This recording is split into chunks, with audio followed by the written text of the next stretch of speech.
Good afternoon. Jeff Dawson here, Amazon best-selling author, Love's True Second Chance, Occupation, Gateway PH. Now I want to put a caveat by that. Yes, at one time, if you go and look at my books right now, you will scratch your head and say, what the hell is he talking about? Years ago, during some of the campaigns and some of the free campaigns, let's be honest about this. I had 4 books because they were free, a whole bunch of downloads. I mean, I've got something like, what I was tracking, something like 10,000 that were downloaded. Then you look at the reviews and you're like, well, that doesn't. I saw one on LinkedIn from an author, I'm not going to mention his name, that had just released a book and said best-selling. And then he listed all these other books, and I went to them. He has one review out of like 6 or 7 works. Okay, I'm not one to bullshit people. And when I see that when an author says, I made the bestsellers list, I'm going to go look it up. I don't take their word for it because I understand how these marketing plans work. I like to be honest about the stuff. And when it comes down to it, yeah, if you look today, it's like, well, Jeff's pulling my leg. No, being honest. There was a time during that campaign where Occupation, my baseball book, Love's True Second Chance, Gateway PH, they were classified as bestsellers on the free side. Okay. I just wanted to clarify that. So when you look at my page on Amazon and you go, why is he bullshitting me? Well, I'm not. And to be honest, they really are good books. If you like a true love story, if you like a modern day science fiction, government conspiracy, time travel, mafia, parties series, Gateway PH, Destination DC, and Target Berlin, you're going to like because they're modern day. I placed them in, I believe, the year 2016. So you can relate to it. It's not some abstract idea that what the hell is he talking about. And Occupation, the Vampire Third Reich series. Got a great review from a guy in England today on, what is it, FeedSpot, I think. He questioned my first one. I mean, I'm going to be honest. Occupation didn't light his fire. He gave it 6 out of 10. And then he had a lot of questions in his review. Well, what about this? What about that? What about that? So he requested the second work, Sabotage. He just posted a review. I have it on Facebook on my Occupation side. It's on my blog at LDDJ Enterprises. And I posted it on Twitter. He liked this one because it answered a lot of his outstanding questions, which I have told many readers. Well, how can the vampires do that? And what happens here? And what happens there? It's like, guys, I'm not going to take you to a movie that I've already seen, take you as a guest, and then invite you and then tell you just as the movie starts how it ends. It's kind of pointless, isn't it? It's like, well, you son of a bitch, you just cost me $7.50. And I don't have to sit here for an hour and 45 minutes and find out. Thank you for ruining that. Okay. Now, he has told me he is interested in the third one, Cauldron, but right now he has a couple of books in front of it, and he'll request it when the time is right. All right. Enough of the promotion there. This is about UFOs. What in the hell? I mean, really, doesn't the world have something more important to worry about than UFOs? The media acts like, oh, this is going to be some great coming and some revelation.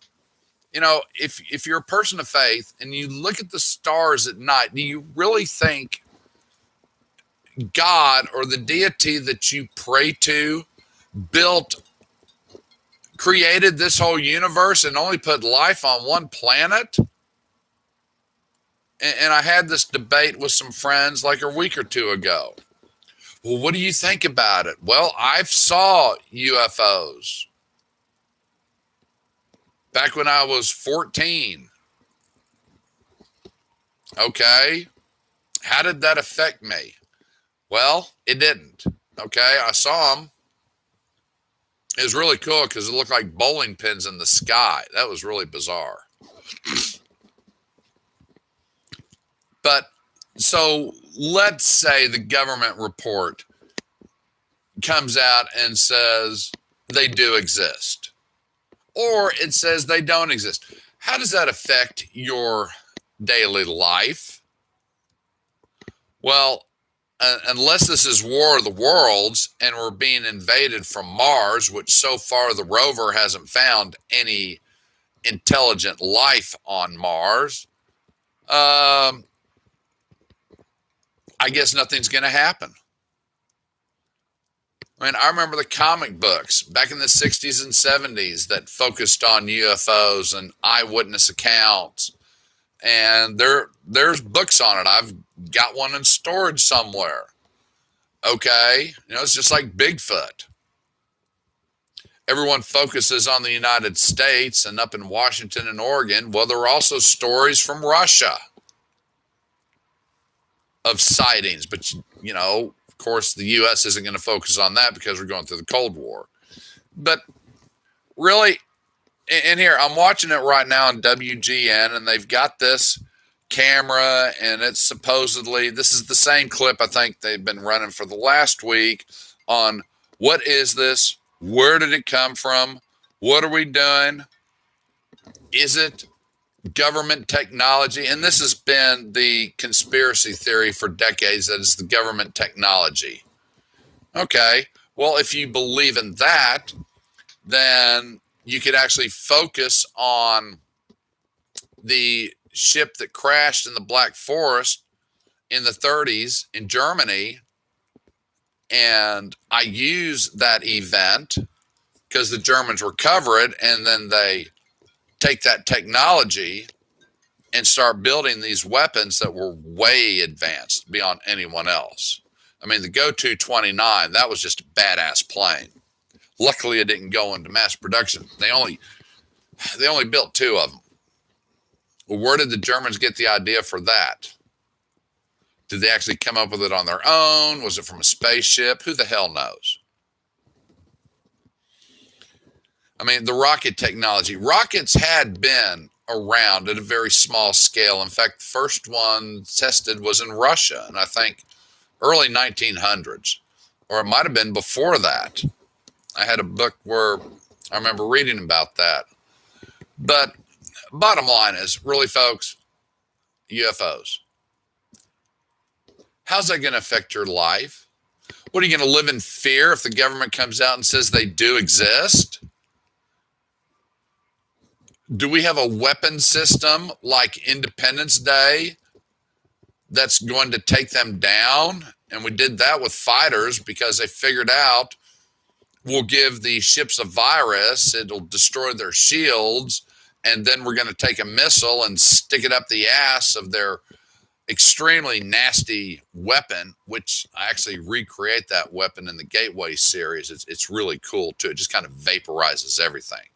Unlike in the movie where it's just this big fireball of energy and it destroys everything. No, the weapon I come up with, it just, if it hits a city, it's gone. It's nothing but glass. It's just devastated. It's gone. That's all there is to it. But what are you going to do with the information? There are UFOs that come in and out of our atmosphere, okay?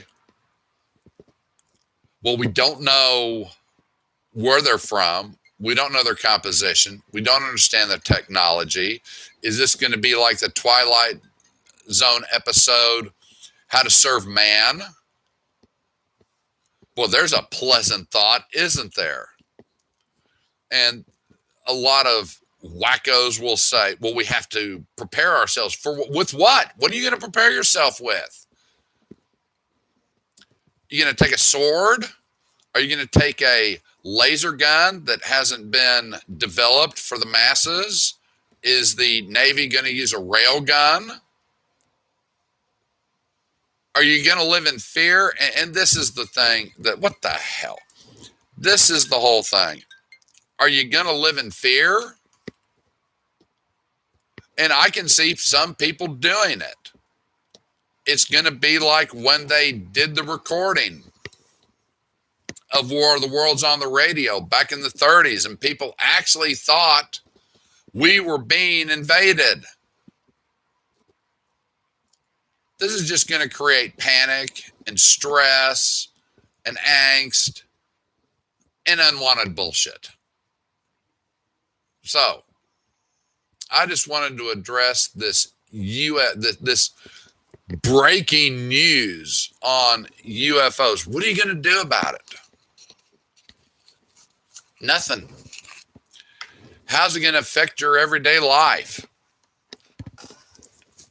Well, if it does, then you're just some kind of stupid. And if I offend some people, I offend some people. And that's just the way it is. You can't do anything about it. We can't reach them. We don't have anything that can keep up with them. So you know something? Do yourself a favor. Turn off the TV. Buy one of my books and relax, because we're still going to be here tomorrow.